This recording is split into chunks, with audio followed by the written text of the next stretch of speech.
Hello everyone, কেমন আছো তোমরা সবাই? আশা করি তোমরা ভীষণ ভালো আছো। আরও একটা বৃষ্টির দিনে সকাল সকাল ঘুম থেকে উঠে দেখছি যে এই রকম অবস্থা, মুষলধারে বৃষ্টি হয়েই যাচ্ছে। তো তার মধ্যে বাড়িতে রেগুলার যা গতানুগতিক কাজ থাকে সেগুলো তো করতেই হবে। তো ঘর পরিষ্কার করে সমস্ত কিছু করে আমি তারপরেও দেখছি যে বৃষ্টিটা কতটা কী হচ্ছে। আমার বেশ এই বৃষ্টির দিনে না ভালো লাগে, এক কাপ চা নিয়ে বসে আমি এই বৃষ্টি দেখছিলাম। তার মধ্যেই পড়তে চলে এসেছিলো, পড়ালাম। পড়িয়ে উঠে এই যে খাচ্ছিলাম একটুখানি মুড়ি আর ঝুড়ি ভাজা। খেয়ে দেয়েও আমার এই মেঘলা দিনে না কেন জানি না মনটা কেমন উদাস উদাস লাগে, মনে হয় কিছু ভালো লাগছে না।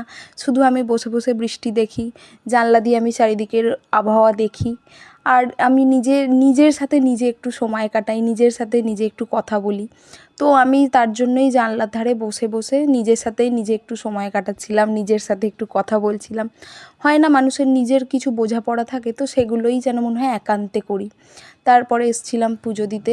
এই যে বৃহস্পতিবারে তো এই আজকে বর্ষার জন্য না ভালো ফুল পাওয়া যায়নি, যেটুকু যা পাওয়া গেছে তো তাই দিয়ে আমি সুন্দর করে একটু পুজো করলাম। করে প্রদীপ জ্বেলে আমি ঠাকুরকে দেখছিলাম যে কত সুন্দর দেখতে লাগে। আমার আমার সত্যি আমি না খুব ঠাকুর ভক্ত, তো আমার ভালো লাগে পুজো করতে বা এই সমস্ত কিছু।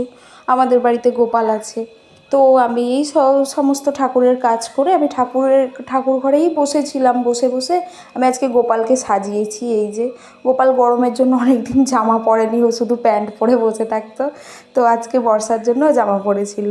তারপরে এসেছি লাঞ্চ করতে, এই ভেজ যেহেতু নিরামিষ ঝোল আর ভাত। খাওয়া দাওয়া করে সন্ধ্যাবেলা পড়ানো ছিল, তারপর আর শরীরটাও ভালো লাগছিল না বলে কিছু করিনি। আর এই বাচ্চাটার এই যে রেগুলার রুটিন, রোজ ও মায়েদের ঘরে গিয়ে খাটের নিচে ঘুমাবে। ওকে রাত্রেবেলা বের করাটা হচ্ছে ওই ঘর থেকে একটা